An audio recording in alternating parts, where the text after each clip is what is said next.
bisa info aja ya. Saya coba share screen.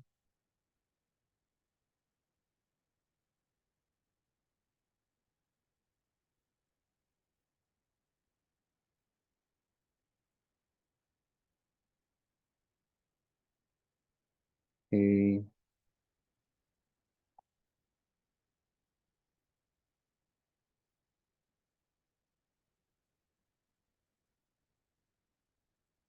oke. Sudah terlihat ya? Semoga sudah terlihat. Bentar.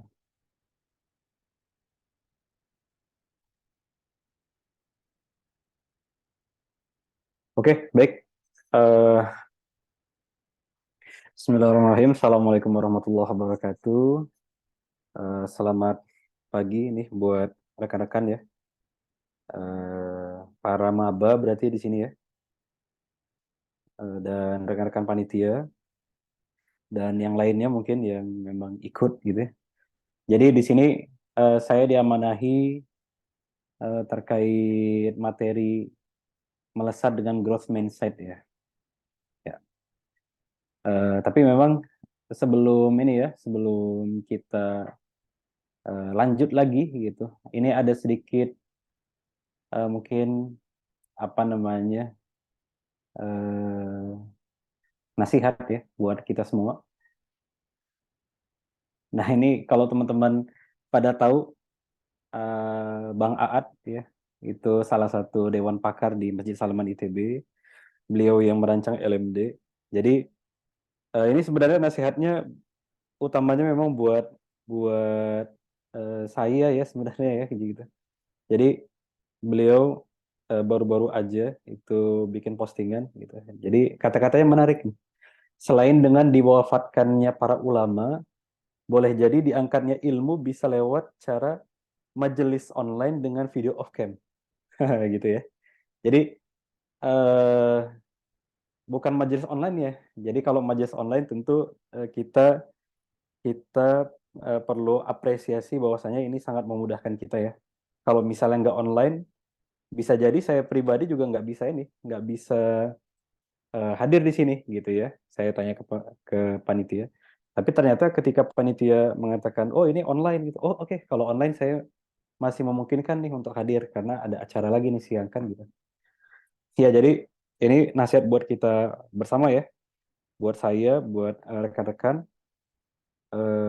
bahwasanya memang ketika kita ada pertemuan atau kajian ya, kemudian online, kemudian kita lebih senang untuk off cam ya, padahal tidak ada uzur yang cukup signifikan gitu. Kemudian dari segi penyampai materinya misalnya atau teman rekan-rekan lawan lawan diskusi di online itu on cam, nah itu lebih baik kita juga on cam ya. Nah, salah satu komentarnya ini dan saya rasa saya juga merasakannya ya. Teman-teman juga wallahu alam apakah merasakannya. Kalau seandainya off cam itu biasanya lebih rentan untuk mengalami gangguan gitu ya. Ya ini ya mudah-mudahan teman-teman yang memungkinkan untuk on cam ya silahkan on cam. Tapi memang kalau misalnya memang ada uzur atau keperluan ya silahkan juga off cam ya. Tapi memang lebih baik on cam ya. Ini teman-teman nanti kalau di dunia kerja atau profesional ini akan kerasa gitu ya. Jadi orang itu akan menilai kita lewat hal-hal yang sederhana yang kayak gini. Gitu. Jadi ini menarik untuk nasihat buat kita bersama ya. Baik, saya mulai izin dengan video yang ini dibuatkan oleh Salman ya. Jadi Kemiskin, kemiskinan seolah menjadi kondisi yang diwariskan turun-temurun. Sebagian besar keluarga miskin memiliki keturunan yang tidak jauh dari kondisi keluarganya. Hal ini utamanya disebabkan kurangnya akses pendidikan dan infrastruktur. Melalui internet, peluang pekerjaan sangat banyak, tidak hanya dalam negeri bahkan hingga ke luar negeri. Tidak perlu modal banyak, cukup laptop standar dan akses internet yang masuk ke desa.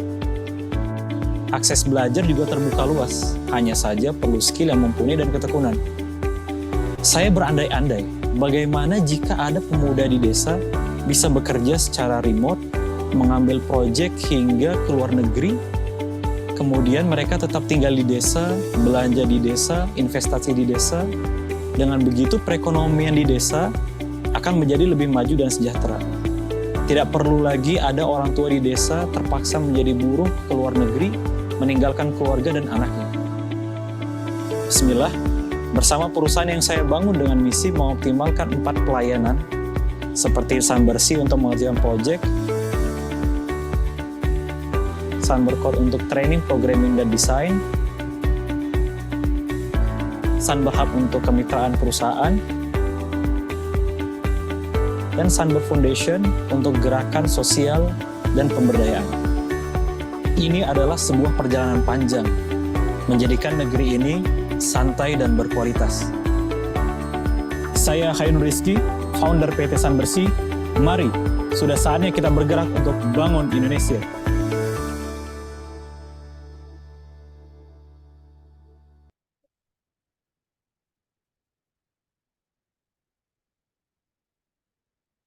Oke, siap. Tadi sedikit perkenalan ya dari saya gitu. Terima kasih nih BMK buat videonya udah membuatnya. Baik, kenalkan saya Khairul Rizky,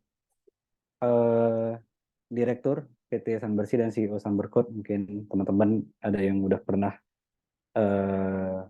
melihat. Ini sedikit saja intro. Ini salah satu perusahaan layanan startup yang kami bangun ya. Jadi sejak bisnis ini sejak 2017 ya.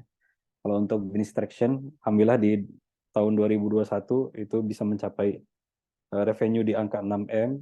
Kemudian saat ini untuk full timer ada sekitar 40 orang ya. Dan alhamdulillah kami membangun perusahaan ini memang tanpa investor dari luar ya, venture capital atau apa. Jadi ini modal dari saya sendiri lah kalau bisa dibilang ya. Nah, kemudian impact-nya sudah kira-kira seperti ini, sampai sekarang udah batch ke-50 gitu. Ini teman-teman bisa lihat sendiri nanti. Baik, secara highlight ya, biar teman-teman juga tahu ini siapa yang ngomong, ini kan kayak gitu ya. Jangan-jangan sekedar ini doang, omong aja gitu ya. Ya mudah-mudahan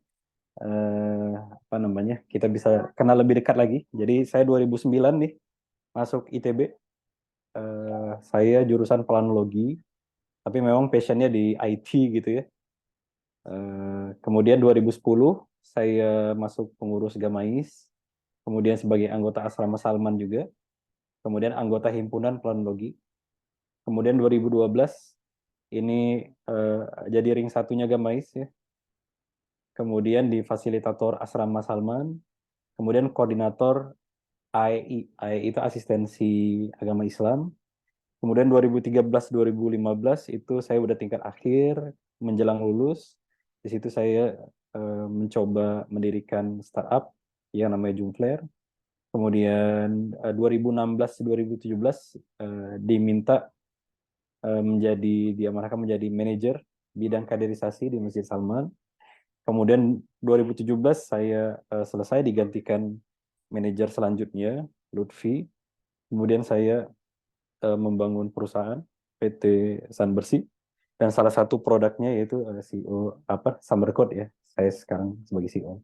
Mungkin itu highlight dari experience ya yang saya saya lakukan selama ini. Baik, kita langsung saja masuk ke tema yang kita jadi inti pembahasan ya, yaitu growth mindset versus fixed mindset gitu ya. Jadi teman-teman tadi menarik, tadi udah ditanya ini sama Kang Akram ya di awal gitu.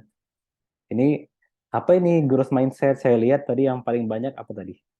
Perkembangan atau berkembang gitu ya. Challenge dan sebagainya gitu. Nah, sebenarnya itu juga sudah mendekati jawaban yang akan disampaikan di materi ini gitu. Tapi kita coba lihat lagi ya ke teori orang yang mempopulerkannya gitu. Nah, nanti kemudian kita sambung hikmahnya itu apa ini sebagai penguatan kita sebagai seorang muslim ya. Tentunya kita hal ini itu baru diteoritikan dan di praktikalnya diturunkan, tapi sebenarnya tuntunan itu kalau kita lihat dari Quran, hadis itu udah sangat banyak sebenarnya ya. Tinggal kita mungkin belum sempat menginternalisasinya gitu ya.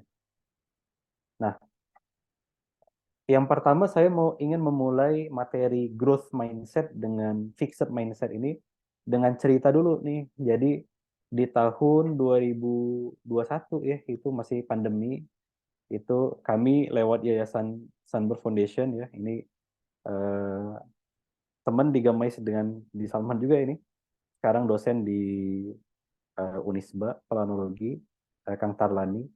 Jadi kami mencoba melakukan kegiatan training di desa. Jadi ini di desanya itu di desa Panauan dekat Cirebon. Ada yang dari sana? Mungkin kalau misalnya yang ada tinggal di Cirebon tahu ya, desa Panauan Kuningan. Kuningan. Nah, jadi di desa ini saya buka dengan presentasi yang saya menggambarkan tokoh-tokoh yang berhasil, cerita-cerita yang berhasil. Tentunya harapannya itu ya jualan gitu ya. Gimana caranya mereka itu atau peserta itu semangat gitu. Sampailah udah selesai ngisi, kemudian kita training, kemudian kita coba diskusi. Nah, kemudian tiba di akhir sesi itu kami wawancara satu persatu peserta. Kami wawancara satu persatu peserta, kami tanyakan dari pengalaman satu harian ini gimana, how do you feel nih, gimana perasaan Anda gitu. Kemudian kalau boleh tahu apa ininya yang mau dilakukan ke depan, apa harapannya, mau apa gitu ya. Nah, yang paling saya kaget ya, kalau teman-teman di sini ditanya eh, siapa yang mau jadi apa cita-citanya misalnya gitu ya, pasti saya yakin mayoritas di sini itu bisa menggambarkan dengan yang wah-wah ya. Oh, aku mau jadi engineer ini, aku mau jadi direktur ini, aku mau ini nanti ini kuliah ke luar negeri dan sebagainya. Tapi yang saya menariknya itu ketika satu persatu peserta saya wawancara, itu tahu nggak jawabannya apa? Ke depan mau apa? Eh, saya lagi mau nunggu pabrik ini buka. Bukan bukan saya maksudnya merendahkan ya, merendahkan cita-cita tadi ya. Eh, kamu mau apa? Saya mau nunggu Alfamart ini mau ada lowongan atau mau jadi admin gudang aja lah, mau jadi ini. Bukan maksudnya saya sekali lagi merendahkan cita-cita atau apapun ya, tapi saya coba gali lagi ya. Apalagi nih, apalagi yang kamu mau lakukan ya, gitu, yang seneng gitu. Kayaknya nggak ada semangat gitu loh. Kayak ya udah gini aja lah gitu. Ternyata sulit banget dari seluruh peserta ya, itu ada 40-50 orang ya kalau nggak salah. Cuma satu lah, itu pun dia bilangnya saya mau ke apa namanya ke Jakarta. Saya mau kuliah lanjut ini kemudian kerja di perusahaan yang besar. Itu itu pun cuma satu orang. Dan ketika saya tanya satu orang itu, kamu ini apa backgroundnya? Oh, saya itu sebenarnya ayah dan ibu itu PNS, kayaknya udah lumayan lumayan ini apa namanya tinggi lah jabatannya, kemudian diminta untuk bantu daerah itu. Jadi dia orang kota, kemudian disuruh ke desa tadi itu, mungkin ada penugasan ya orang tuanya tuh. Nah, dari sini itu saya ngobrol dengan teman saya yang Tarlani ini gitu. Itu kira-kira kenapa ya fenomena ini terjadi gitu? Kenapa untuk bermimpi atau untuk mengungkapkan ya udahlah iseng gitu atau apa, tapi itu sulit banget gitu. Pernah nggak teman-teman di sini itu mengalami itu gitu? Nah, saya tanyakan lagi keanehan ini, saya konfirmasi ke teman-teman di ITB itu yang ya misalnya mungkin tinggalnya di desa atau gimana kamu ini ya, kok kamu bisa gitu ya. Nah, salah satu teman dekat saya juga ada ngobrol ya, saya kenal dekat. Saya dulu pingin ke ITB, saya sempat nangis tuh pas saya bilang ke orang tua itu udahlah kamu nggak usah lah yang aneh-aneh gitu. Udah di sini aja ini pokoknya nggak usah mikir yang aneh-aneh langsung kerja aja nah, gitu-gitu.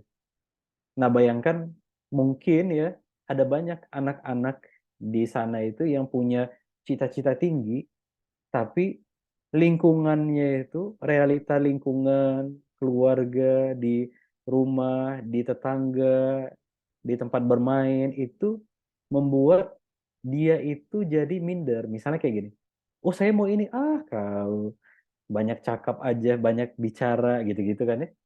Atau diledekin, aku mau jadi ini, ya gitu. Atau orang tuanya, udahlah nggak usah aneh-aneh gitu. Itu secara nggak langsung pengaruh-pengaruh perkataan itu membuat orang itu jadi merasa, oh iya aku kayaknya nggak berbakat ya. Oh iya, kayaknya aku ini bukan terlahir dari anak orang kaya. Kayaknya aku ini IQ-nya terbatas.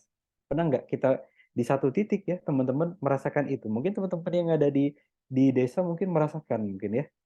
Lebih merasakan itu. Walaupun di kota juga banyak juga. Saya lihat orang tua atau apa namanya keluarga ya, ketika ada anaknya bercita-cita yang mungkin ya agak idealis atau apa, tapi buru-buru itu dipatahkan gitu. Sehingga sang anak itu bahkan untuk bermimpi sesuatu aja itu takut gitu. Mau mau mikir tinggi aja takut gitu. Udah kamu gak usah aneh-aneh. Kerja aja jadi admin di kantor di gudang gitu. Udahlah nanti ini aja kalau buka Alfamart ini gitu misalnya gitu ya. Untuk bercita-cita yang tinggi aja nggak berani gitu. Nah ini satu hal yang saya pribadi baru tahu ya, ternyata ada yang kayak gitu ya. Nah, pengaruh lingkungan itu membuat orang itu menjadi merasa, ya saya kayaknya jelek ya, saya kayaknya kurang bagus ya, saya kayaknya kurang mampu. Gitu. Anggapan-anggapan itu membuat orang itu cenderung untuk tidak mau menerima tantangan. Tadi ada yang menjawab itu ya di awalnya, tidak mau menerima tantangan, kemudian menganggap perubahan-perubahan yang terjadi di lingkungannya itu jadi hambatan gitu ya. Ini apaan ini? Udahlah, aku mau simpel aja lah, nggak usah yang kayak gini lah, gitu lah. Nah, jadi kalau misalnya kita lihat teori ya, mindset ya, tentang mindset itu dipopulerkan oleh Carol Dweck ya teman-teman nanti bisa bisa cek di YouTube atau di bukunya itu ada banyak yang udah mensummarize Carol Dweck. Carol Dweck ini salah satu profesor jurusannya atau konsentrasi keahliannya itu ada di education ya. Education untuk sekolah, untuk guru, pengajar sebenarnya kayak gitu. Nah, beliau itu membuat teorinya itu based on eksperimen. Eksperimennya itu adalah dia melihat anak-anak ya perlakuan ada dua guru misalnya gitu ya dia bagaimana memperlakukan anak-anaknya secara berbeda satu guru itu tadi kayak orang tua tadi ya kalau misalnya anaknya itu salah dia langsung kamu ini bodoh ya kamu ini nggak bisa gitu aja nggak bisa gimana sih kamu gitu kayaknya kamu sulit deh ya gitu ada perkataan-perkataan itu yang sering dilontarkan oleh guru A gitu ya. Sedangkan guru B itu apa namanya menggunakan pendekatan yang eh, mengedepankan positif gitu ya. Jadi gimana caranya hal-hal yang kekurangan atau apa dinamisasi yang ada di kelas gitu ya, tapi disikapi secara positif. Misalnya ada anak yang dia mendapatkan nilai yang jelek gitu ya. Oh, nggak apa-apa, kamu bisa, tapi mungkin kamu belum paham sampai di sini. Kamu tinggal belajar lebih lagi untuk lebih paham gitu. Jadi antara you can't, kamu tidak bisa dengan kamu belum sampai di situ gitu. Jadi itu perkataan yang di growth mindset ini jadi menarik ya. Not yet itu simple kata ya. Not yet dengan cannot itu jadi salah satu keyword yang ada di fixed mindset dan growth mindset. Kalau growth mindset itu sesuatu yang keterbatasan kita itu diartikan dengan kata not yet, belum saat ini, atau belum tercapai, atau belum mencapai. Mungkin saya butuh waktu aja, atau butuh effort sedikit lagi untuk sampai ke sana. Tapi kalau dia fix mindset, itu udah melihat sesuatu itu, nggak mungkin lah saya bisa. Saya udah nggak mungkin bisa gitu ya. Nah, jadi ini di sini teman-teman bisa lihat ya, ada yang di kiri ini fix, kemudian di kanan ini yang hijau itu growth ya. Semua anak itu mau ke yang bawah, iya nggak? Kita sepakat ya. Semua kita itu mau yang bawah. Kita mau sukses, gitu ya. Kita mau lot of personal resources to be successful, gitu ya. Kita bisa, gitu. We both can be open-minded, flexible, or have a positive outlook, ya. Jadi kita mau sukses, kita mau jadi personal yang baik, gitu ya. Kita mau ceria, kita mau semangat dan sebagainya, gitu. Nah, cuman misi ini atau keinginan ini ada orang yang dia itu pendekatannya menyikapinya itu dengan antara fixed mindset dengan growth mindset gitu. Nah, apa ini bedanya, Kang, gitu ya? Kalau growth mindset, nah ini dia melihat sebuah tantangan gitu ya, atau dia sebuah fenomena atau kondisi, dia itu mengatakan yang pertama, failure is an opportunity to learn gitu. Jadi kegagalan itu sebenarnya salah satu langkah aja itu. Kita gagal di satu hal itu bukan gagal sebenarnya, tapi keberhasilan yang tertunda. Nah, itu teman-teman sering sering dengar ya, quote itu ya. Sebenarnya kegagalan nggak ada yang namanya gagal, tapi hanya yang ada itu adalah keberhasilan yang tertunda. Nah, gitu ya. Nah, kemudian I look for real challenge because that's where I can improve gitu ya. Dia melihat tantangan itu sebagai uh, anak tangga untuk mencapai kesuksesan, anak tangga untuk improvisasi. Nah, kemudian every time I stress my brain, it gets smarter. Gitu. Intinya adalah mereka suka tantangan.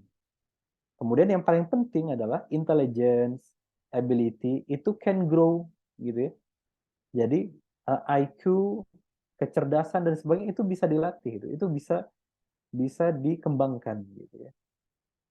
Jadi ini bukan sesuatu yang ya dia terlahir seperti ini dan aku ya nggak bisa. Nah, sedangkan fixed mindset, ya, dia menganggap bahwasannya intelijensi, kecerdasan, kemudian kemampuan, skill, itu given. Itu dikasih, itu keturunan, tuh bakat, keturunan, nggak mungkin lah orang bisa gitu. Sehingga dia itu memang merasa ya, kayaknya saya nggak bisa, kayaknya saya nggak mau belajar yang inilah, kayaknya saya nggak bisa ini belajar ini. Dia belum mencoba, belum try gitu ya, tapi dia udah mengatakan dirinya nggak bisa gitu, dia divonis tuh, akhirnya dia nggak bisa berkembang gitu. Nah, kemudian when you are good at something, everything is easy gitu ya. Dia mengatakan bahwasanya yang fixed mindset ini kalau kita memang bakatnya di sana harusnya itu mudah, padahal nanti ketika sesuatu itu mencapai tahap yang lebih dalam, kita main bola nih, teman-teman main bola suka nggak? Pasti yang laki-laki di sini suka ya. Tapi ketika kita mengatakan, oke, lu hobi main bola, passion, suka main bola. Tapi kalau seandainya main bolanya itu ke taraf profesional, makin deep, makin kayak Ronaldo, mau nggak? Mau nggak latihan setiap hari itu minimal 4 jam? 2 jam pagi, 2 jam untuk sore. Mau nggak tetap main bola ketika panas terik, atau hujan, atau dingin? Mau nggak main bola kalau seandainya kamu itu harus berhadapan sama lawan yang kemungkinan sampai cedera? Mau nggak? Pertanyaan itu kan pasti ketika seseorang itu mau mendalami sesuatu, di awal itu mungkin enak, tapi ketika semakin dalam itu, ya orang pasti juga akan merasakan kesulitannya gitu. Itu udah apapun ya. Kita mau jadi programmer, kita mau jadi artis gitu ya. Mungkin di awal kita ngelihatnya, wah ini seneng nih. Padahal pas kita lihat, wah jadwal syutingnya misalnya, belum lagi digosipin orang, belum lagi kalau misalnya keluar itu susah. Wah, pasti ada nggak enaknya. Gitu. Nah, jadi ungkapan ini kurang tepat. Nah, kemudian avoiding effort and challenging situation is my goal. Kemudian when I feel humiliate and unworthy. Gitu ya. Jadi kalau misalnya fixed mindset ini uh, merasakan kegagalan atau dia gagal atau apa, dia merasa gagalnya itu memang gagal total gitu. Bahkan sampai saya ini kayaknya nggak cocok ini di sini gitu ya. Atau saya merasa ya, ini sangat gagal gitu. Nah ini ada dari sumber lainnya yang merangkum ya. Jadi eh, sama karena memang dari teori yang sama basisnya ya. Prinsip kalau fixed mindset itu dia prinsipnya kecerdasan itu bawaan lahir, cenderung menghindari tantangan, menganggap kritik itu adalah serangan gitu. Ya nggak mau dia dikritik. Kemudian mengabaikan kritik, merasa terancam dengan pesaing, ini salah satu juga fix yang membedakan fixed mindset dan growth mindset.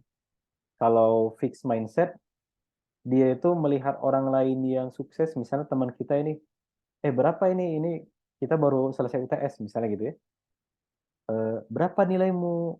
Wah, nilaiku 80 nih. Wah, nilai kita 50. Kita merasa orang yang lebih tinggi dari kita dapat nilai itu, wah ini terancam nih dengan pesaing gitu-gitu lah. Padahal kalau orang yang growth itu, wih, dia kok bisa ya? Ajarin aku dong gitu. Gimana ya caranya? Dia malah semakin berinisiatif untuk belajar ke orang itu gitu. Atau dia berusaha mengambil hikmah itu. Nah, ini kalau misalnya saya lihat di diri saya juga, ini berat loh gitu ya. Karena sampai ada quote orang itu, rumput tetangga itu apa? Seringnya lebih hijau ya. Jadi growth mindset ini memang sesuatu yang harus kita latih gitu. Jadi pasti ada anggapan, aduh ini dia pasti gini, wah kita harus latih gitu.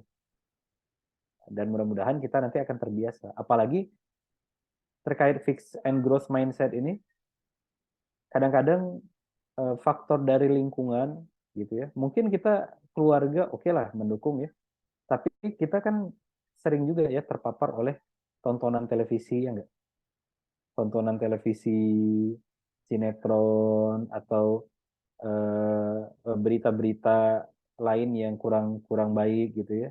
Yang mana banyak hal-hal negatif itu juga mempengaruhi kita yang tadinya kita itu ada kecenderungan ke growth mindset, tapi akhirnya jadi fix gitu ya.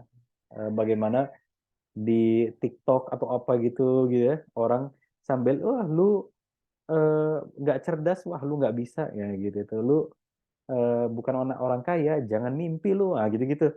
Jadi kalau ada konten-konten yang seperti itu, kita harus hindari ya, dan kita memang harus melatih growth mindset ini gitu. Tanpa sadar kita itu di downgrade oleh lingkungan-lingkungan, apalagi lingkungan kita itu kalau eh, lebih banyak negatif vibes-nya gitu. Jadi apakah organisasi, tempat nongkrong, kumpul, kalau udah vibes-nya itu negatif, itu dikhawatirkan kita eh, mindset kita ini mengarah ke fixed tadi. Gitu. Nah, jadi gimana ini caranya kalau kita cenderung fix nih, ternyata kita udah tahu nih growth mindset itu tadi kata kuncinya berani menerima tantangan. Tantangan itu dilihat sebagai sesuatu yang menarik ya untuk kita coba atasi karena memang itu adalah bagian dari improvisasi nih gitu, level up kita nih gitu. Nah, jadi kita harus membiasakan memulai sesuatu atau melihat suatu tantangan itu dengan insya Allah aku bisa. Gitu. Itu kalimat awal ya. Jangan sampai kalimat awal kita itu saya nggak bisa ini, kayaknya ini susah ini gitu ya. Nah, ini yang biasanya mendorong kita jadi malas untuk melakukan sesuatu itu. Gitu. Termasuk kalau teman-teman tanya ya, Kang, ini apa sih tantangannya kalau kita membangun bisnis di awal gitu ya? Bayangkan saya di tingkat akhir itu, termasuk orang tua itu bilang, udahlah ini saudara saudaramu, teman mainmu yang teman main kecilmu itu, tengok tuh dia udah ini, udah kerja, udah berpenghasilan, kok nggak jelas ya gitu. Nah saya senyum-senyum aja gitu. Eh, berat, memang berat ya gitu. Tapi ini adalah tantangan, kita punya misi, kita punya visi, kemudian kita mencoba untuk memotivasi diri kita, mengeset mindset kita bahwasanya tantangan ini, oke, aku akan mencoba menyelesaikan gitu. Jadi bukan karena, jangan sampai kita itu memutuskan tidak melakukan satu hal itu didasari atas alasan ketakutan. Ketakutan, takut gagal, takut dicemooh orang. Wah, itu nanti kita masuknya ke fixed mindset. Tapi gimana kalau seandainya, Kang, saya memilih sesuatu, tapi saya nggak mau ngajutin ini, gitu ya. Saya mau melakukan hal yang lain. Itu apakah itu berarti fixed mindset ya? Oh, enggak, gitu ya. Bisa jadi itu bagian dari strategi kita, asalkan tadi apa dasar kita untuk tidak melakukan sesuatu atau memilih sesuatu dibanding yang lain. Kalau kita dasarnya memilih sesuatu itu atas dasar karena kita takut akan gagal di suatu yang lain, atau kita takut dicemooh orang, atau kita takut, ya kayak gitu ya, kita merasa tidak pede. Nah, itu berarti fixed mindset. Tapi kalau seandainya kita memilih sesuatu itu karena, oh ini sih oke, tapi kayaknya oh aku mau milih yang ini atas dasar yang bukan karena ketakutan ya, tapi karena wah ini eh, strateginya memang kayak gini nih, jalannya kayak gini nih, efisiennya kayak gini. Aku kayak gini gitu, didasarkan pada internalisasi kekuatan diri. Gitu. Nah itu beda. Nah ini quote yang menarik ya. Jadi keep it positive. The growth mindset is loving challenge and seeing them as opportunity to grow stronger. Jadi ini quote yang harapannya teman-teman, kalau ada dari sekian banyak yang saya cerita itu, teman-teman boleh nangkap satu aja yang ditangkap, nah tangkaplah yang ini gitu. Jadi growth mindset itu bagaimana kita melihat challenge itu adalah jalan untuk improvisasi diri kita. Jadi jangan sampai kita tadi ya, karena ketakutan yang tidak jelas gitu, sehingga lari dari kesempatan itu. Gitu. Nah ini ada ungkapan lain juga yang menarik ya, di buku Atomic Habit.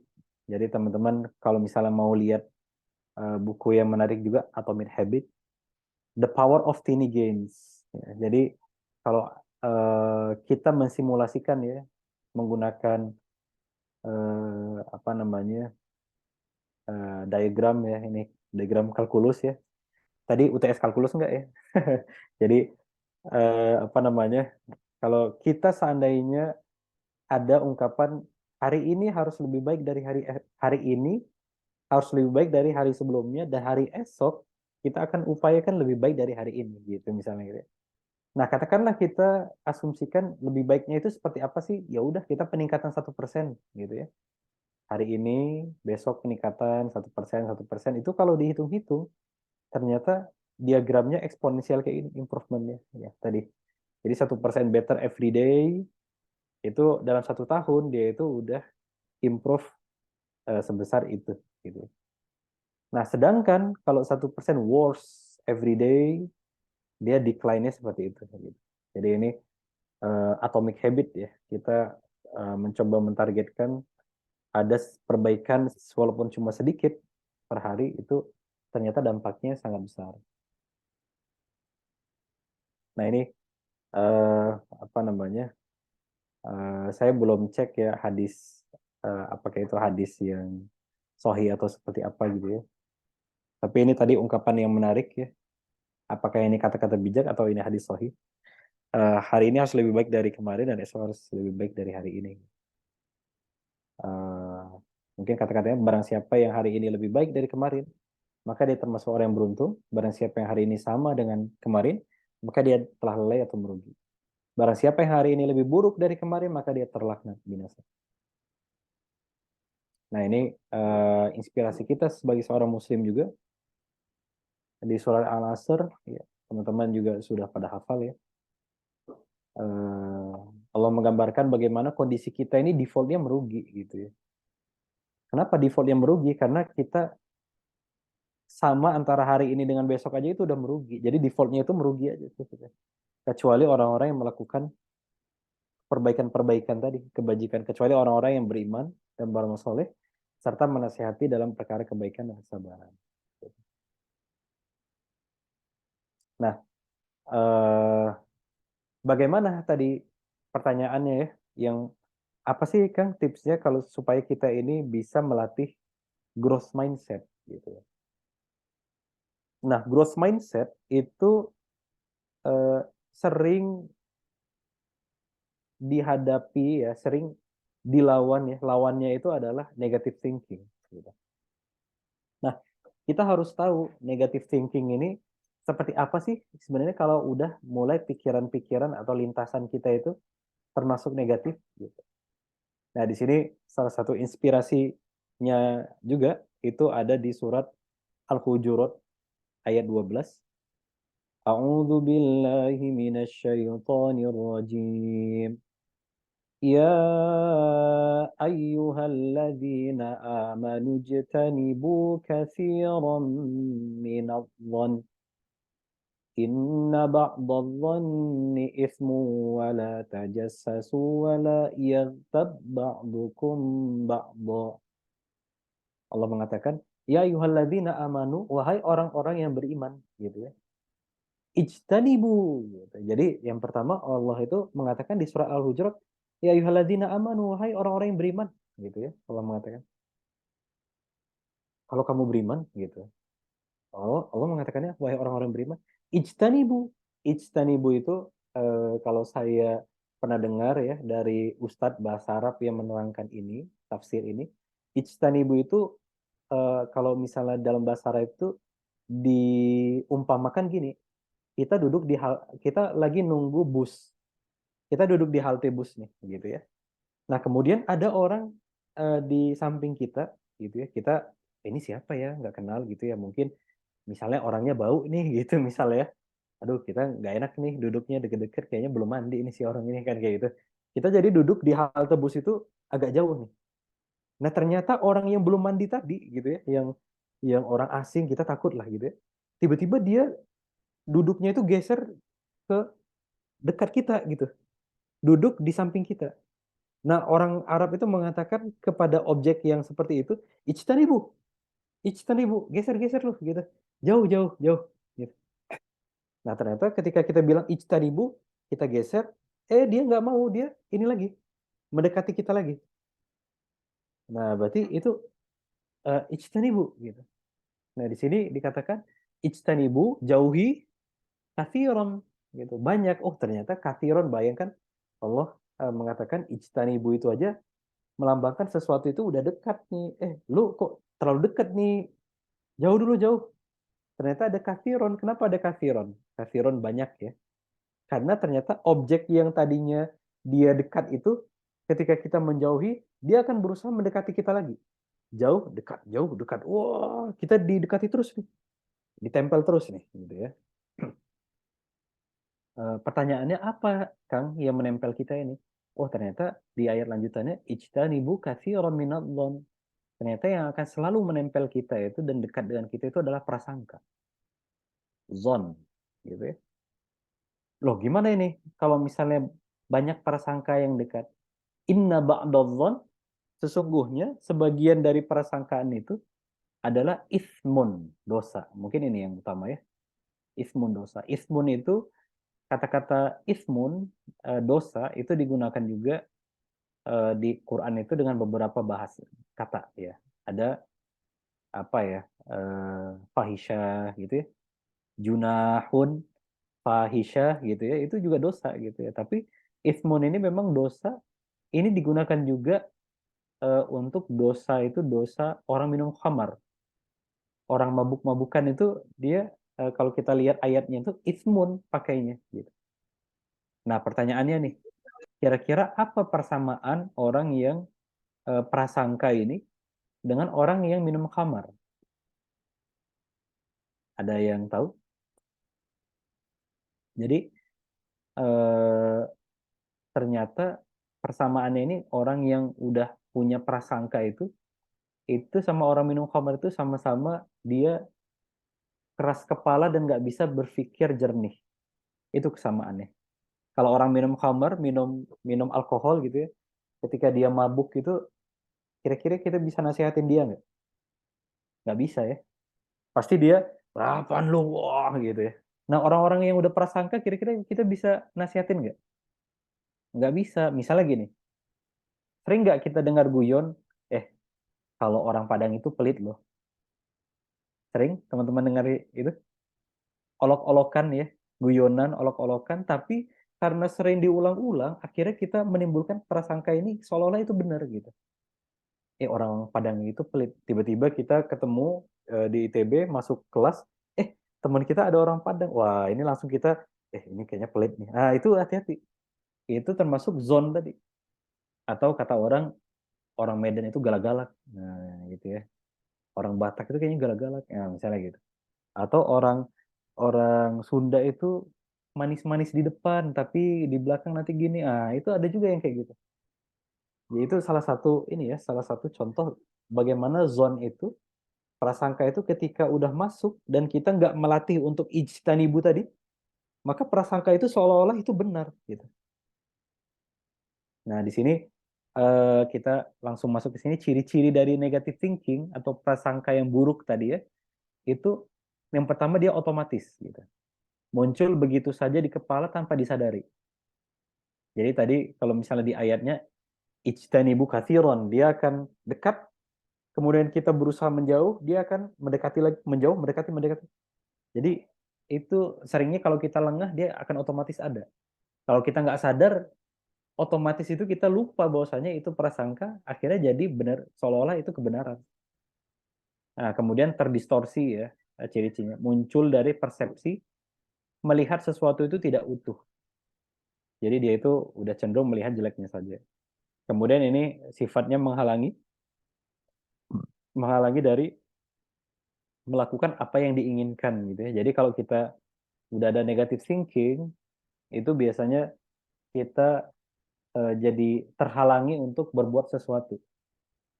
Jadi misalnya di sini eh, Mas Pandiansa gitu ya, atau Mbak Kania itu mau datang ke kampus naik motor. Sebelum ke kampus itu eh, apa namanya? Misalnya Mbak Kania ini mikir kayaknya dosennya ini nggak datang, jarang-jarang datang ini, kayaknya nggak ada kuliah ini hari ini gitu ya. Atau misalnya kayaknya ini karena eh, lagi pada musim batuk ini, orang-orang pada nggak kuliah lah, ya dosennya juga nggak datang lah gitu ya. Nah, yang kayak gitu. Padahal itu udah terjadi belum? Belum kan ya? Tapi karena itu udah negative thinking itu, akhirnya kita terhalangi untuk melakukan atau untuk datang ke kampus. Akhirnya bahkan ya udahlah nggak kampus lah gitu. Atau contoh lain itu misalnya, ini kayaknya aku kalau aku kerjakan tugas ini nggak bakal dikumpul juga. Kayaknya nggak akan dinilai juga. Padahal dari tugas itu kita bisa ngerti sesuatu ya. Tapi karena negative thinking kita gitu ya terhadap tugas itu, akhirnya kayaknya mesti dikerjain lah udah. Betapa banyak kita itu ingin melakukan sesuatu, tapi karena ada pikiran-pikiran negatif tentang sesuatu itu, akhirnya kita nggak jadi melakukan itu. Nah, case ini pernah terjadi di saya. Jadi saya ingin belajar sesuatu, pas saya belajar, tapi saya jadi keingetan, ini kayaknya belajar data science ini kayaknya nggak butuh-butuh amat, kayaknya ini susah ya. Kayaknya ini nanti kita butuh belajar ini, ada matematikanya lagi, aduh males banget ini. Akhirnya apa? saya nggak jadi belajar data saya. Terus saya mau belajar yang lain tuh, belajar eh, penguasaan server misalnya gitu. Ini kayaknya server, tapi ini banyaknya server ini. Akhirnya saya nggak belajar lagi tuh. Begitu aja terus tuh. Jadi sampai saya, ini nggak benar nih. Ini gara-gara negative thinking nih, yang menjadikan saya akhirnya tidak melakukan apa-apa. Nah, kemudian ciri-ciri lainnya apa? Ciri-ciri lainnya adalah seolah-olah masuk akal. Gitu ya. Jadi ada upaya rasionalisasi seolah menjadi fakta dan tidak terpikir untuk mempertanyakan. Kayak tadi ya, kita merasa, eh, eh, jeng ini kayaknya teman kita yang ini dia malas-malesan ya. Dia kayaknya pelit ya orangnya ya. Wah, itu belum dibuktikan tapi seolah-olah itu masuk akal dan itu beneran adanya. Itu contoh dari negative thinking. Nah, ini salah satu eh, contoh dari negative thinking tadi ya. Kenapa bisa timbul negative thinking? Itu beberapa poinnya itu kita suka menyaring yang negatif saja gitu ya. Jadi mengabaikan aspek positif. Jadi kalau misalnya kita melihat sesuatu, kita ngelihat suatu tantangan atau kesulitan, itu seringnya kita ngambil yang sisi negatifnya aja gitu ya. Padahal pasti ada sisi positifnya. Nah, kemudian sulit mengapresiasi keberhasilan diri atau orang lain. Nah, ini eh, sumber-sumber pikiran negatif yang perlu kita hindari. Nah, kemudian apalagi nih sumbernya? Yang pertama tadi menyaring yang negatif saja. Yang kedua, pemikiran hitam dan putih gitu ya. Jadi kita sering mikirnya itu ekstrim kiri dan ekstrim kanan. Kalau gagal, maka itu gagal sepenuhnya. Gitu. Kalau kita nggak berhasil melakukan ini, maka kita ya selesai udah gagal gitu. Kita nggak melihat ada sisi positifnya gitu. Kita nggak melihat bahwasanya walaupun kita gagal melakukan sesuatu, tapi sebenarnya setidaknya eh, ada progres, gitu. Ada hal positif yang bisa kita dapatkan. Misalnya kita nilai UTS kalkulus 60, kita merasa gagal gitu ya. Padahal kita bisa mengapresiasi diri kita, wah 60 ya, setidaknya aku ini udah bisa mengerjakan bagian ini. Berarti tinggal ini nih yang belum bisa nih. Nah itu terasa nggak ini ya? Daripada orang yang dia dapat 90 tapi nangis terus gagal aku. Wah ini biasanya kayak gini tuh jadi musuh satu kelas tuh kan gitu ya. Sok-sokan banget nih si kawan ini kan gitu ya. Jadi musuh bersama nih. Tiba-tiba kayak sedih, murung. Berapa lu nilai lu? Kita nilainya 60 kan gitu. Iya, aku nggak bisa dapat 100, aku dapatnya 95. Wah, kurang ajar. Wah gitu ya. Mungkin kita udah pingin ngeplak gitu ya. Tapi ada yang kayak gitu ternyata. Nah, jika tidak A pasti B. Nah, tidak ada opsi lain ini seolah-olah tidak ada harapan gitu ya. Itu seringnya jadi sumber pikiran negatif. Nah, kemudian apalagi nih sumber pikiran negatif? Generalisasi berlebihan. Gitu. Jadi menilai sesuatu hanya dari satu faktor. Gitu. Misal nih, kunci ketinggalan. Gitu. Nah, padahal baru satu itu tuh, kita kunci kosan ketinggalan.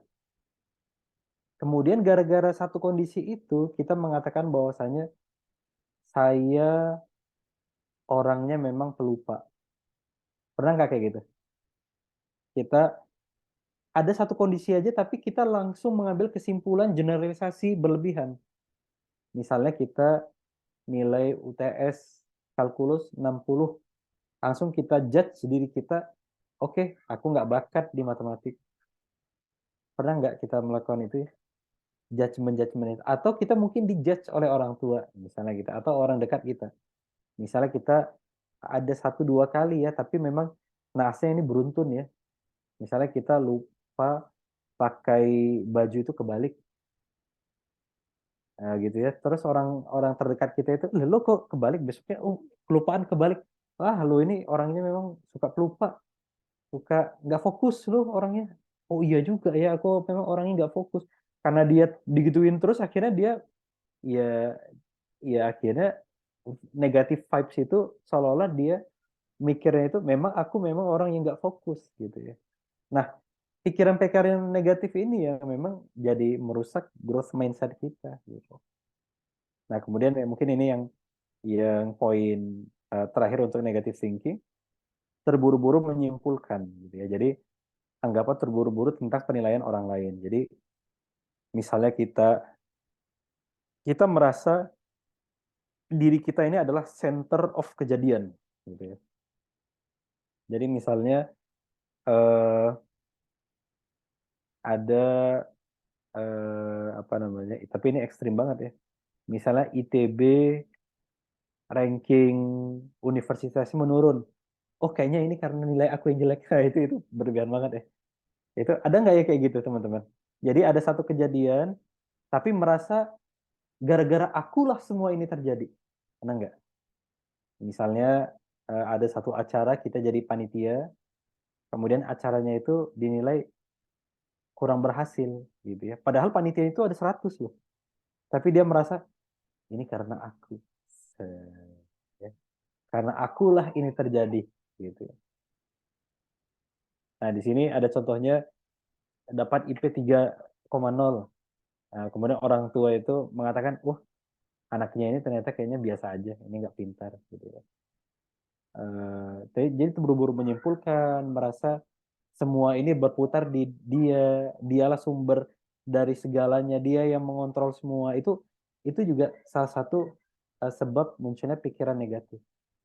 Dan satu lagi, ada yang menarik adalah kita harus tahu mana variabel yang bisa kita kontrol, mana variabel yang nggak bisa kita kontrol. Gitu. Nah, misalnya gini, saya ingin berbisnis, saya buka toko. Gitu. Ini FYI, teman-teman, kalau misalnya main ke Salman ya, di situ ada yang pernah main di Salmanis ya. Nah, Salmanis itu ini alhamdulillah itu salah satu bisnis saya tuh. Istri yang ngelola. Kalau seandainya kita buat bisnis, kemudian ternyata bisnis itu down gitu ya, rugi gitu ya. Nah, dia buru-buru menyimpulkan ini kayaknya gara-gara aku. Padahal rugi tidaknya, sukses tidaknya itu kita juga tahu ya sebagai muslim ya, kita menyadari hasil itu memang atas izin Allah gitu. Yang bisa kita kontrol adalah proses yang kita lakukan gitu. Nah, seringkali orang itu gagal memahami mana variabel yang bisa dia kontrol, mana variabel yang tidak bisa dia kontrol. Akhirnya apa? Dia stres terhadap variabel yang nggak bisa dia kontrol. Gitu. Jadi misalnya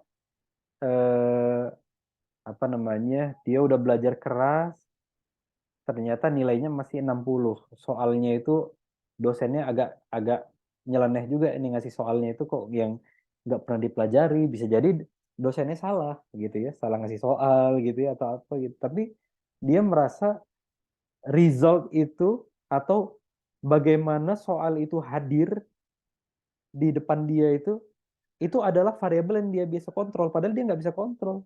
Bagaimana pena-pena dosen itu menilai adalah variabel yang dia bisa kontrol. Padahal itu tidak bisa dia kontrol gitu.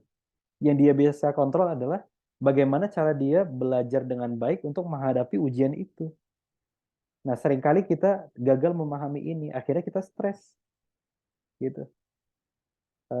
Kita coba apply ke universitas luar negeri, beasiswa, kita udah capek-capek mempersiapkan diri, kita interview, tiba-tiba gagal gitu. Kalau orang nggak memahami itu, ya pasti dia, aduh, kenapa ya? Ini kok aku kalah ya? Ya bisa jadi kita nggak bisa kontrol nih jurinya. Jangan-jangan pas udah bagian kita udah capek, udah nggak konsen, jurinya lupa dengan kita. Ini siapa yang tahu kan kayak gitu ya? Jadi jangan sampai kita menyalahkan diri kita untuk sesuatu yang variabel yang nggak bisa kita kontrol. Gitu. Ya, sampai di sini dulu. Mungkin ada pertanyaan. Nah, ini sebenarnya tambahan aja ya. Self learning essential skill for you in apa namanya untuk abad sekarang gitu ya. Tadi mungkin ini sambil saya nungguin ya, nunggu mungkin kalau memang ada pertanyaan, silahkan di chat disampaikan pertanyaan atau nanti MC bisa memandu apa namanya, mungkin ada yang mau menyampaikan langsung boleh, mau yang chat juga boleh. Sambil kita menunggu, mungkin ini 5-10 menit saya sampaikan secara cepat ya. Jadi kalau misalnya kita udah tadi membahas growth mindset, kita tahu challenge itu bagaimana cara menyikapinya, kita menyikapinya dengan sesuatu yang positif gitu ya. Kita menghindari pikiran-pikiran negatif, kita hadirkan energi positif, kita menyikapi sesuatu dengan positif, akhirnya kita juga akan growth mindset kita gitu ya. Kita melihat tantangan itu, oh pelajaran. Kita gagal, oh ini keberhasilan tertunda. Kita ngelihat orang lain, oh bukan iri, tapi jangan-jangan aku bisa terinspirasi dari dia. Jadi hal-hal positif itulah yang menyebabkan growth tadi ya, growth mindset tadi berkembang. Nah akhirnya ketika kita memiliki growth mindset, ya kita juga mudah-mudahan dalam keseharian kita jadi lebih berkembang dibanding orang yang punya fixed mindset. Nah sambil saya menunggu pertanyaan dari teman-teman ya, kalau ada, ini ada sedikit tips untuk self learning ya. Jadi teman-teman tadi udah siap nih challenge, kemudian kita udah siap untuk mempelajari sesuatu misalnya gitu ya. Nah saya bisa katakan ini karena hampir semua itu bisa didapatkan secara internet sekarang gitu ya. Jadi bahkan kita mau belajar apa aja, saya pribadi sekarang bisa mengakses, kemarin tuh saya cari-cari kelas untuk belajar mesin learning. Saya akses di YouTube, ternyata ada tuh kelas dari MIT. MIT Deep Learning, bayangkan saya yang dari sini gitu ya, nggak perlu capek-capek atau apa, saya bisa mengakses kelas di MIT misalnya gitu. Jadi hampir semua pembelajaran itu bisa kita dapatkan sekarang, kita akses dengan mudah di internet. Tinggal bagaimana cara kita belajar gitu ya. Nah ini tambahan aja. Kalau teman-teman mau growth tadi, kemudian udah siap self learning ya. Pertama cara belajarnya adalah start from why. Jadi teman-teman silahkan bagaimana kita itu apa namanya, terutama di bidang akademis misalnya kita lagi belajar sekarang ini, kita harus terus-menerus mempertahankan sisi why, kenapa aku harus belajar ini, kenapa aku harus melakukan ini. Ini supaya kita bisa punya fondasi yang kuat, semangat yang tinggi ya, karena self learning ini salah satu hambatan terbesarnya adalah kemalasan dan ya kita yang semangatnya itu turun naik. Nah, untuk mengantisipasi ini, pertama keluarkan why.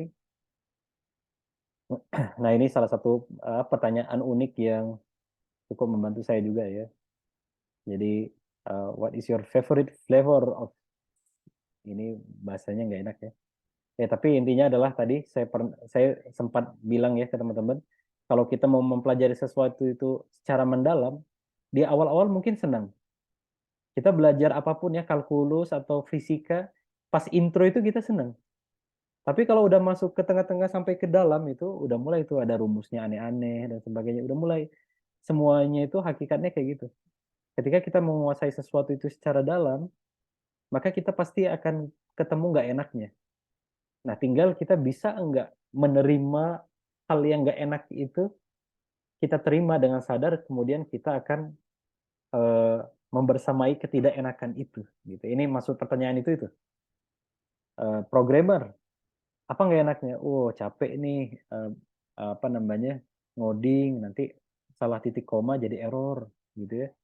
Rumit, mumet, gitu ya. Nah, kalau kita nerima itu, oke, saya mau mendalami ini, saya terima ini, saya akan embrace untuk kesulitan-kesulitan ini. Atau teman-teman mau jadi artis, gitu ya. Misalnya di sini Mas Pandi mau jadi artis lah, Kang, atau mau jadi politikus nih di DPR, oke. Mungkin di awal-awal enak ya, tapi ketika kita masuk, wah kita baru tahu nanti di situ ternyata ada komprominya bertemu dengan preman misalnya gitu ya, bertemu dengan ancaman-ancaman dan sebagainya, godaan, dan sebagainya. Pasti ada nggak enaknya kalau kita mendalami sesuatu ya. Jadi kita harus tahu itu dan kita harus sadar ya, ini nggak enak, tapi ku terima. Gitu. Nah ini apa yang membuat kamu itu lupa makan bahkan sampai buang air gitu ya katanya.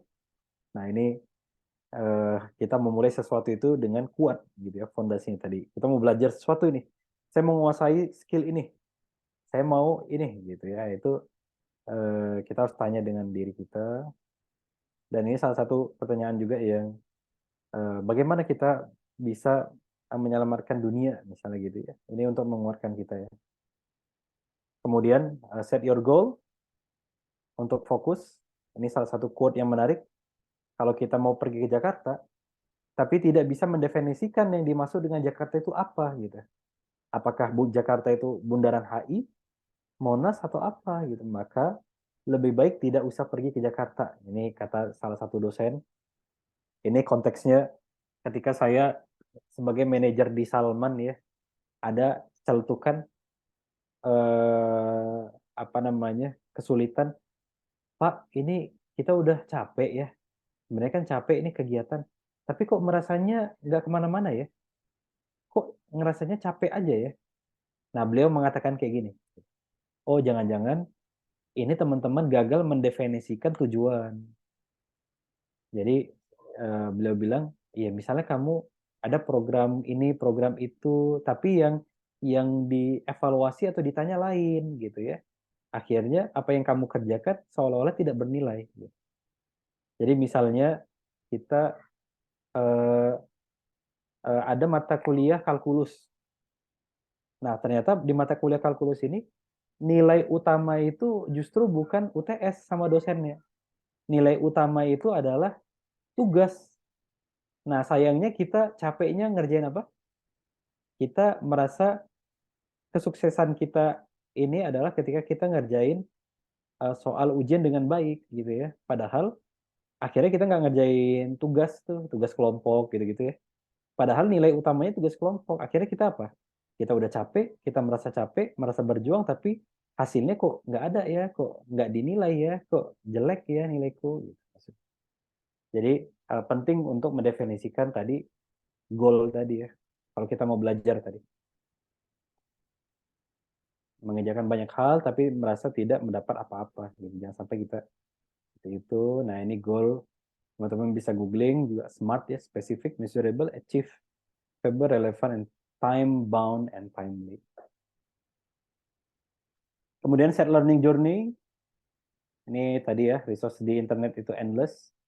Teman-teman bisa coba deketin kakak tingkat gitu ya. Kalau masuk jurusan, nanti jurusan arsitektur, Kang, atau Mas, Mbak, based on experience, sebenarnya apa sih inti dari ininya gitu. Kalau aku mau ini, mana sih kuliah-kuliah yang utama banget yang harus diprioritaskan gitu.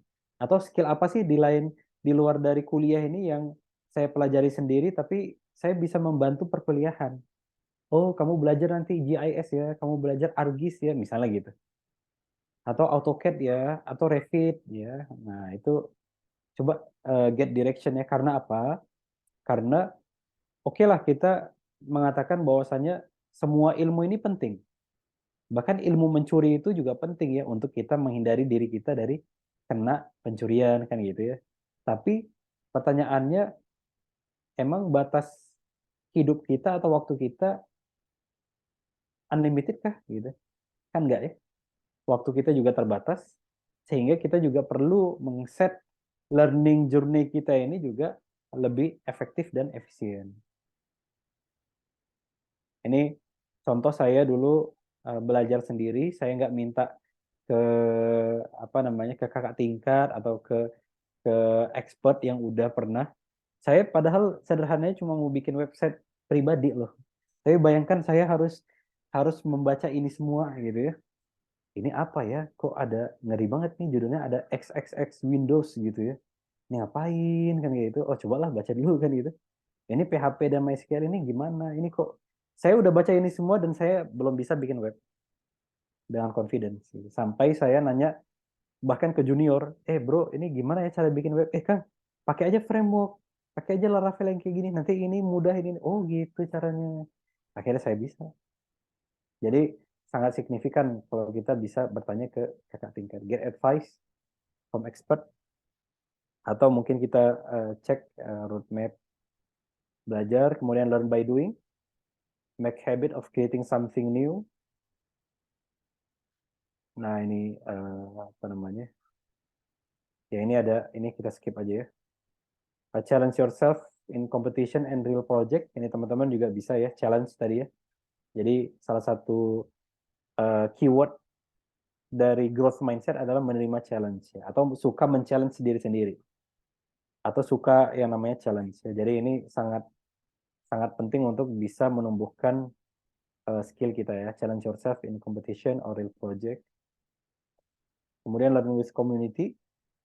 Jadi kalau kata artis, salah satu artis yang ternama ya, Mbak Maudy Ayunda kalau nggak salah ya, bilangnya dia juga merasakan kalau kita belajar sesuatu, dia berusaha menjelaskan ke orang lain juga gitu. Atau kalau orang lain nggak ada yang mau dengerin yang dia jelas, ya udah dia di kaca aja gitu. Di cermin misalnya dia ngobrol atau dia nulis atau dia ya udah rekam aja nih, bikin aja apa namanya? Bikin nah ini tutorial gitu. Tadi barusan belajar kalkulus, menurutku gini loh ini apa gitu ya. Meskipun orang mungkin ketawa-ketawa ini apaan nih sekawan ini kayak orang gila gitu ya. Ya tapi nggak apa-apa itu proses untuk dia mencoba sebenarnya mempertahankan ilmu yang dia pelajari. Nah kemudian keep focus, manage your time. Ini kalau metode Eisenhower ada urgen, not urgen, penting tidak penting, mendesak tidak mendesak. Nah itu dia. Jadi dia nanti mengkalkulasikan apa namanya aktivitinya. Kalau dia penting dan mendesak, kerjakan sekarang. Kalau dia penting tapi nggak mendesak, oh kita schedule. Kalau dia nggak penting tapi mendesak, bisa nggak didelegasikan ke orang lain? Karena dia nggak penting sih, tapi mendesak nih. Gitu. Nah, kalau nggak penting, nggak mendesak ya udah nggak penting, nggak mendesak lagi. Wah itu nggak usah dikerjain kan gitu. Nah ini sekedar gambaran ini aja ya, fokus ya.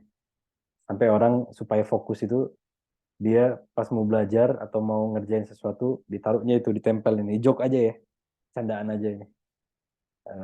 Kadang-kadang kan orang nggak tahu ya, kita lagi ngerjain di perpus tiba-tiba, padahal ini kerja kelompok nih, tapi kita mau konsentrasi, tapi ada itu biasanya teman kita itu yang suka, bro, tadi film tadi bagus nggak ya? Gitu. Kita lagi konsentrasi tiba-tiba dia, aduh ini sekawan. Nah kemudian keep learning and googling. Ini kita skip. Ya ini recommended simple productivity. Saya bisa gunakan priority tab, Google Calendar ya untuk manage event. Ada mind map ini untuk atau Xmind untuk kita mudah membaca sesuatu atau pelajari terus kita kalau memang malas nulis ya langsung aja kita bikin mind mapnya. Itu biasanya sangat sangat membantu ya. Kemudian Google Spreadsheet ini saya brainstorming itu suka pakai ini daripada doc atau notes ya. Ini kayaknya mudah naruh Excel ini sel gitu. Ya, terakhir mungkin saya mau pilih quote yang ini nih. Ini sebagai quote penutup sebelum kita masuk sesi tanya jawab.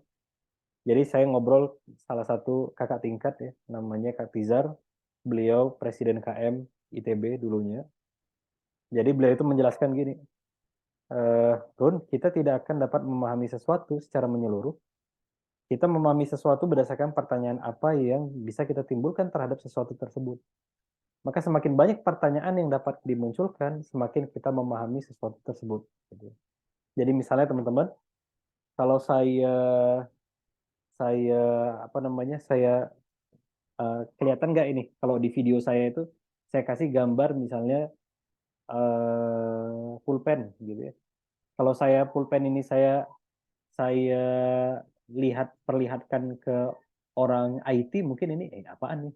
Pulpen ya biasa aja gitu. Tapi kalau saya lihatkan ini orang kimia, apa yang dia timbulkan? Mungkin dia akan pertanyaan yang bisa dia generate kan, oh ini pulpennya terbuat dari apa ya? Apa ya bahan pulpen ini gitu ya. Kalau orang ekonomi atau bisnis, mungkin pas saya ini mereknya apa ya? Dijual berapa ya? Kebayang nggak? Kalau seandainya orang desain, mungkin dia melihat, ini desainnya bagus ya pulpennya. Gitu. Jadi quote ini cukup menarik karena saya sempat di suatu waktu saya pulang ya ke kosan gitu. Nah di kosan saya itu eh, modelnya itu model terbuka ya. Jadi kamar itu di depan kamar itu langsung langsung teras kebuka gitu.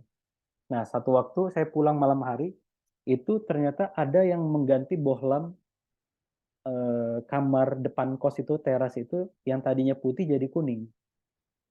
Nah pas saya lihat, kuning, loh kok keren ya, kayak hotel-hotel jadinya nuansa-nuansa kuning itu dia memantulkan dari tembok yang warna putih ada warna kuning kan jadi keren ya jadi sendu tapi eh, hotel lah kayak vibe hotel gitu. Nah sampai besok paginya saya keluar nih, pas saya keluar kamar ada dua teman saya keluar dari kamar, yang satu orang arsitek yang ganti bohlam itu, yang satu itu orang elektro. Nah ketika kami bertiga tiba-tiba papasan apa namanya ketemu, saya langsung nyeletuk, jadi nama teman saya ini, lu yang ganti ya bohlam ini ya, kok keren ya. Nah saya karena saya itu kan planologi satu rumpun dengan arsitektur ya, jadi mungkin adalah jiwa-jiwa seninya misalnya gitu ya. Jadi saya melihat, ya yuk lu yang ganti ya bohlamnya. Iya Run, gimana Run, bagus nggak Run? Wah keren ya, kok kayak kayak ini kayak mewah kesannya gitu. Tapi bersamaan dengan dia dibilang gitu, teman saya yang elektro itu nyeletuknya tuh nggak, wah ini boros banget yang kayak gini. Loh saya bingung loh, kenapa dia nggak mikir kayak kami, kok dia tiba-tiba ujuk-ujuk yang satu nyeletuk ini, yang satu nyeletuk, wah ini lu yang ganti ya, boros ini yang kayak gini nih gitu. Kira-kira saya kepikiran nggak itu boros? Nggak ya, anak elektro kepikiran karena dia udah belajar rangkaian elektronika ini, warna lampu kuning ini ternyata lebih boros gitu. Nah, jadi intinya kita itu memahami lampu itu akan berbeda-beda sesuai dengan pertanyaan apa yang bisa kita timbulkan terhadap lampu itu. Kalau saya mungkin yang bisa saya tanyakan, wah lampu ini warnanya apa ya? Oh ini bagus nggak ya? Gitu. Tapi kalau orang elektro itu sampai ke rangkaiannya, ini berapa watt, ini berapa ampere nih? Kayaknya ini kurang safe deh, ya gitu. Jadi itu relevansinya adalah ini bisa membantu kita dalam mempelajari sesuatu. Jadi cara kita mempelajari sesuatu itu dengan utuh adalah semakin banyak kita bisa generate pertanyaan tentang sesuatu itu, maka semakin kita bisa memahaminya. Jadi kalau teman-teman belajar apapun itu, generate lah, mulai dengan generate banyak pertanyaan di situ. Semakin banyak pertanyaan, semakin kita akan bisa memahami sesuatu itu dengan lebih menyeluruh. Ya, mungkin uh, itu sebenarnya banyak ya saya quote, saya siapkan. Tapi kayaknya waktu kita terbatas. Mungkin itu yang bisa saya sampaikan. Silakan saya kembalikan ke panitia. Mana tahu ada Ya, pertanyaan insya atau Allah. diskusi. Makasih banyak, Kang Hoirun. Ya, Ya, mangga teman-teman sekalian. Sangat menarik ya materinya tadi ya tentang growth mindset gitu. Ada tambahan quotes-quotes, kemudian tips-tips yang insya Allah sangat teknis bisa kita kerjakan gitu. Nah, mari dari teman-teman kalau ada yang mau didiskusikan atau barangkali ingin gitu ya, berkonsultasi nih dengan Kang Hoirun yang Masya Allah ya Kang, insya Allah sudah pakarnya growth mindset lah. Silakan bisa coba untuk diajukan lewat chat maupun lewat on mic gitu. Mangga, mangga.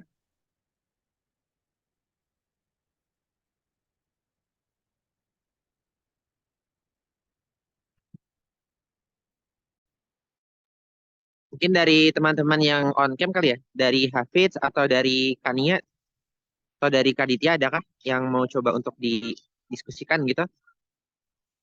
Sangat Eh, dipersilakan ya. boleh Kak langsung? Ya, semoga Kaditya, silakan. Ya, makasih atas kesempatannya. Assalamualaikum warahmatullahi wabarakatuh. Waalaikumsalam warahmatullahi. Eh, Mungkin saya lebih ke ingin konsultasi atau atau ya konsultasi gitu. Ya, Lebih ke konsultasinya.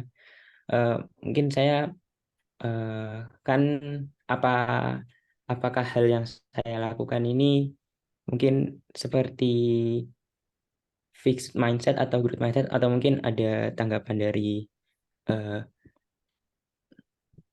Bapak Hoirun Rizky. ya, Jadi saya ini mungkin kalau bisa dibilang 2 sampai 3 tahun ke belakang itu ya apa ya bahasa Inggrisnya kayak grinding gitu. Ya benar-benar kayak berusaha untuk suatu hal. Terus hmm, ya ikut ikut kompetisi sana sini segala macam. Ya intinya kayak aktif dan produktif gitu. Cuma saya memutuskan di beberapa waktu ke belakang ini mungkin udah dapat 3 sampai 4 bulan itu untuk bukan berhenti tapi lebih tepatnya ke mengurangi ya lebih ke istirahat gitu. Jadi hmm, bukannya meninggalkan tapi kayak saya mengurangi dan lebih kepingin istirahat dulu untuk hal-hal seperti itu tapi tetap ya mengikuti hal-hal kayak gini, mengikuti kegiatan-kegiatan angkatan tapi dalam hal effort atau usaha itu saya lebih eh, bukan lebih rendah tapi mengurangi gitu. Nah, itu apakah eh, bagian dari burnout atau mungkin itu masih dalam kategori growth mindset atau mungkin ya. ada saran yang harus saya lakukan ke depannya. Mungkin itu aja dari saya. Terima kasih. Wassalamualaikum warahmatullahi wabarakatuh. Waalaikumsalam warahmatullah. Baik, eh, gimana Kang Akram? Dijawab langsung atau gimana? Ya, maka mungkin dari Kak Heru, Kang. Ya, ya ini ada yang bertanya juga PPT dibagikan nanti saya bisa ini, saya share ke panitia ya. Nanti dari panitia bisa share ke teman-teman ya. Baik, makasih nih, bagus pertanyaannya ya, Mas. Siapa panggilannya tadi? Kadit, Oh iya, maaf lupa kenalan. Nama saya Kadit. Kadit Bisa ya, dipanggil Mas Kadit. Kadit. Siap, Mas Kadit. Jadi kalau misalnya kita merujuk ke teori ini ya, eh, yang pertama teori ini memang terkait mindset ya. Jadi mindset, growth mindset itu, memang yang namanya mindset itu dia sifatnya general yang jangka panjang gitu ya. Ya, dia nggak akan membahas terlalu teknis ya. Nah, sehingga tadi bukan berarti kalau seandainya tadi kita bilang growth mindset, dia kecenderungan untuk melihat tantangan itu jadi menarik gitu ya, jadi langkah untuk dia improve dan sebagainya. Tapi bukan berarti ini meniadakan hal-hal yang sifatnya memang secara teknis itu akan kita hadapi gitu ya. Apa maksudnya secara teknis akan kita hadapi? Misalnya kelelahan, burnout, capek, bosan gitu ya. Nah, itu nanti kita akan berbicara tentang hal lain untuk apa namanya? Mengatasi hal itu gitu ya. Tapi growth mindset ini kata kuncinya itu kalau boleh saya bilang adalah lebih ke bagaimana dia mempersepsikan sesuatu gitu. Nah, kalau seandainya Mas Kadit tadi eh, memutuskan untuk misalnya mengurangi sesuatu, mengganti sesuatu, mengubah sesuatu yang tadinya activity A menjadi B atau B ke C dan sebagainya, tapi didasarkan pada persepsi ketakutan, aku tidak bisa, ini kayaknya bukan bukan iniku dan sebagainya, itu jangan-jangan udah masuk fix mindset. Kalau seandainya dasar yang digunakan itu adalah persepsi terkait sesuatu itu ya tadi ya, ketakutan tadi, tidak bisa, kayaknya ini nggak bisa lah aku lah, siapalah aku, yang kayak gitulah ya. Tapi kalau seandainya reasonnya itu bukan bukan dilandasi utamanya bukan karena ketakutan atau kemalasan dan sebagainya ya, tapi lebih memilih hal lain gitu ya. Mau mengerjakan hal lain, mau pindah fokus didasarkan pada analisis-analisis yang memang itu sama-sama menguatkan gitu ya. Nah, itu bukan fixed mindset, Mas Kadi. Gitu. Jadi yang bisa menjawab apakah ini masuknya ke fix atau growth itu nanti harus refleksi dari Mas Kadit. Kalau Mas Kadit ternyata lebih dominan penyebabnya itu karena merasa diri tidak bisa, tidak pantas, terlalu sulit dan sebagainya, itu berarti masuknya ke fixed mindset. Tapi kalau seandainya ini itu memang merupakan salah satu strategi aja, strategi dari kehidupan. Yang namanya kita strategi itu kan memilih yang satu dan meninggalkan yang lain, ya enggak? Itu kan strategi. Nggak bisa kita, strategi kami adalah menyelesaikan semua hal ini. Wah, itu bukan strategi itu mah. Tapi strategi ya, namanya strategi, ada yang kita prioritaskan dan ada yang tidak kita prioritaskan. Ketika ternyata sesuatu itu masuk ke bagian strategi kita, aku nggak prioritaskan ini dulu, aku prioritaskan yang ini. Tapi kita approach-nya itu dengan mindset yang memang ini sama-sama challenge gitu. Kita cuma pindah dari satu challenge ke challenge yang lain didasarkan pada analisis objektif kita, bukan didasarkan pada ketakutan tadi ya, reject apa namanya kita yang alasan yang nggak jelas gitu ya. Nah, gitu kira-kira Mas Kadit ya. Wallahu alam. Mudah-mudahan bisa menjawab. Iya Kak, terima kasih banyak atas jawabannya. Oke, baik. Terima kasih juga Kak Ditya buat pertanyaannya.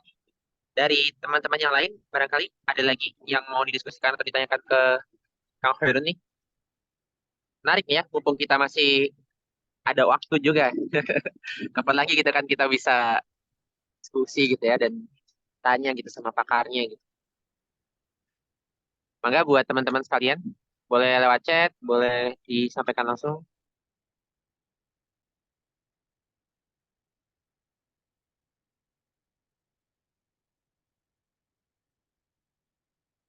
Ini saya sambil coba download ya ini. Bentar. Oke.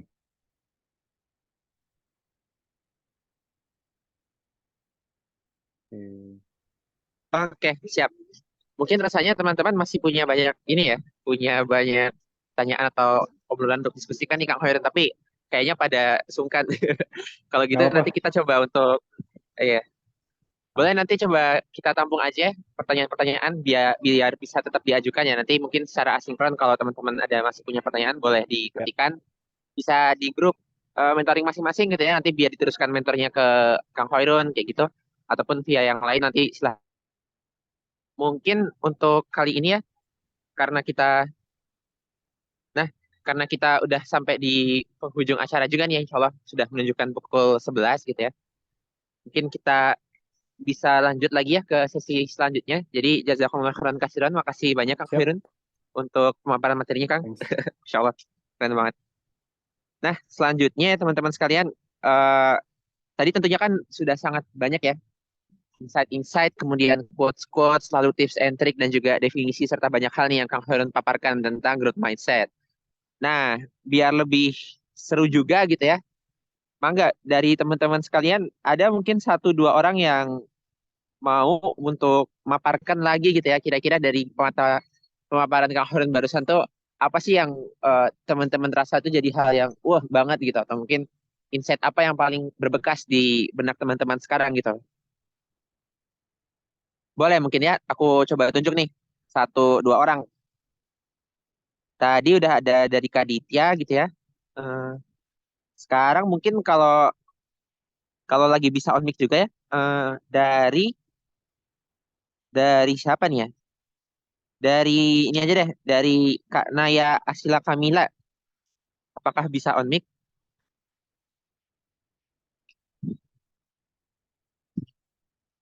atau lagi berhalangan nih? Oke. Oh ya, makasih banyak Kang Khairun. Ya, Eh saya ini Mungkin ya, ya, ya, izin live duluan ya. Kang, mungkin kalau Oke. gitu, maaf Kang Khairun, Ya, kita sesi gimana foto gimana? bareng dulu aja Kang, dokumentasi, ya, Oh, boleh boleh. sebelum Kang Silakan Khairun silakan. juga. Gimana? Ya, Siap siap siap. baik, siap. Kalau gitu, mangga teman-teman, kita sekarang masuk ke sesi dokumentasi dulu ya, sekalian mumpung Kang Khairun masih bersama kita gitu. Mangga buat teman-teman sekalian yang lagi bisa on mic, lagi bisa on cam, silakan on cam gitu ya. Mari kita sama-sama on cam dan dokumentasi gitu ya, sama Kang Khairun gitu.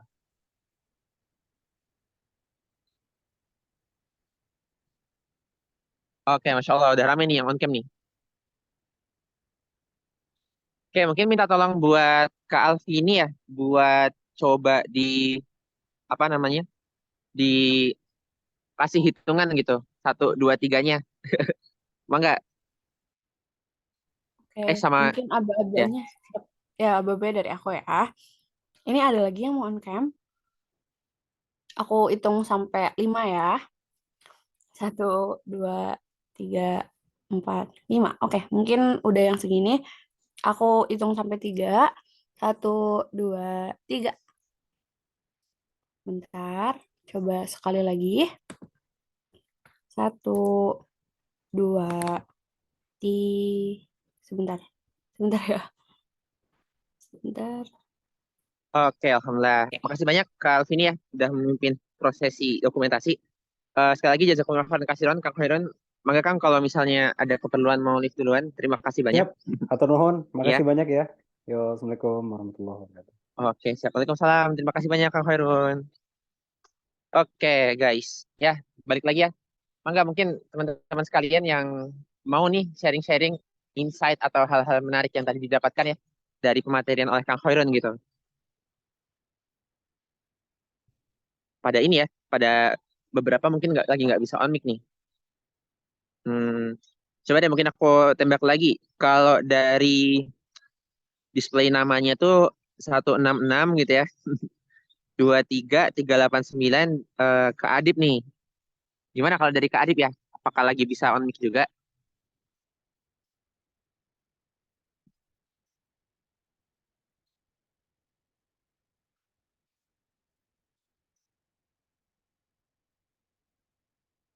Oke. Ya, sepertinya lagi pada berhalangan buat on mic ya guys ya. Ya udah, baik. Oke, kalau gitu mungkin ini deh untuk sesi kelas besar pada pagi hari ini ya, Alhamdulillah. Tadi udah berlangsung, sama-sama kita simak pemaparan yang sangat luar biasa ya dari Kang Herun tentang materi growth mindset gitu. Ya, mungkin sedikit reminder lagi buat teman-teman sekalian. Insya Allah tadi sesi pematerian ini tuh adalah salah satu dari rangkaian kegiatan mentoring kita ya, yang mana mentoring ini bisa dilaksanakan dalam 2 kegiatan gitu ya, yang seperti tadi kita laksanakan gitu kan, mentoring kelas besar ramai-ramai lewat Zoom seperti ini, maupun mentoring yang lebih intimate atau lebih per kelompok gitu ya, bersama dengan mentor masing-masing. Nah, maka dari itu mungkin dari aku gitu ya, mewakili para panitia yang lain, izin mengingatkan buat teman-teman sekalian, jangan lupa untuk selalu catch up dan eh, jangan lupa untuk menantikan terus gitu ya agenda-agenda mentoring selanjutnya gitu ya, baik yang akan disampaikan melalui mentor ataupun dari agenda kelas besar seperti ini, seperti itu.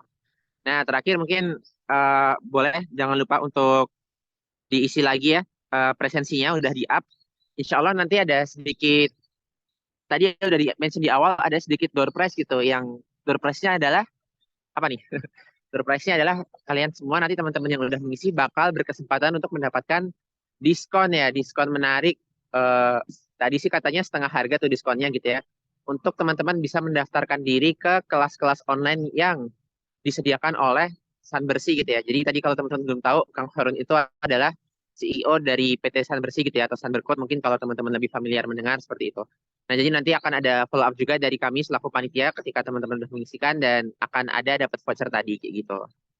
Baik, Masya Allah. Iya itu seru banget sih. Jadi teman-teman mungkin sambil nanti di sela-sela waktu persiapan ke UAS ya kan, UTS sudah berakhir nih. Masih jalan juga ya teman-teman UTS-nya ya. Aku ini deh agak lupa jadwalnya. Bisa juga nanti teman-teman buat sama-sama update lagi, belajar dengan materi-materi yang lain yang disediakan oleh PT San Bersih kayak gitu. Baik, mungkin karena udah di penghujung kegiatan ya, kita coba untuk cukupkan dulu aja sesi kelas besar kita pada pagi hari ini gitu ya. Sekali lagi terima kasih banyak buat teman-teman sekalian. Tetap semangat beraktivitas di hari ini dan hari-hari selanjutnya. Semoga selalu kita dapat limpahan rahmat dan hidayah dari Allah Subhanahu wa taala. Amin ya rabbal alamin. Dan untuk mencukupkan pada pagi hari ini, mari kita sama-sama baca bacaan alhamdulillah dan juga doa kafatul majlis. Alhamdulillah alamin. Subhanakallahumma wa bihamdika asyhadu an la ilaha illa anta astaghfiruka wa atubu ilaik. Oke, mungkin sekian. Terima kasih. Assalamualaikum warahmatullahi wabarakatuh. Thank you teman-teman semua. Boleh Liv ya. Waalaikumsalam warahmatullahi wabarakatuh. Kasih Kak. Terima kasih, Kak.